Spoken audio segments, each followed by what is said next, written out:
So good morning po mga ka-excellence and kasalto. For today's video, we would like to present you one of our brood pen consisting of Larry Romero Gray broodcock over McLean pullets. This is a brood pen which we have decided to mate in order to produce yung tinatawag nating mga hatch grays, no? The pure grays are typically silver color. This particular broodcock sa pen is may panalo na po ito sa Endorser's Cup sa Pasay, no? Recently sa aming Endorser's Cup sa Salto. He won convincingly.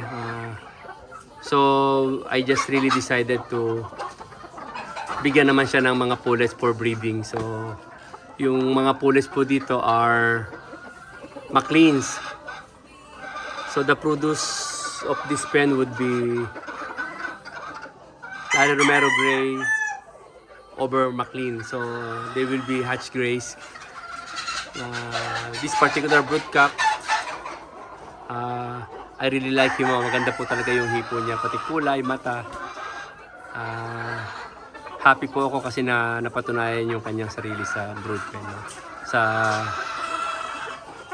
ginanap na Endorser's Cup. So yung mga babae po dito, we expect them to be gray in color. Yung lalaki, not really sure, no? Kasi when we do this kind of breeding, last time it's the other way around. We breed McLean stag over gray pullets. Yung mga yun po naglabas ng mga gray stag. So dito po, I think maglalabas po to ng mga gray colored na lalaki. Or red color na lalaki. So titingnan ko pa po, ano, but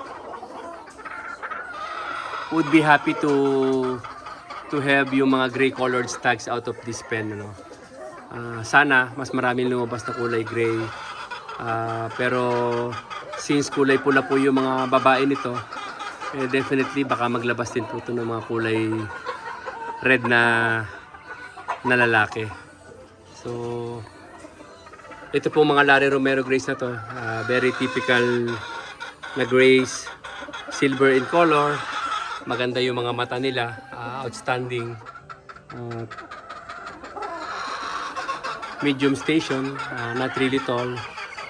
Sila yung mga classic na itsura ng mga grays. So muli po, this is one of our pen, Larry Romero Gray over Larry Romero McLean's. Maraming pong salamat.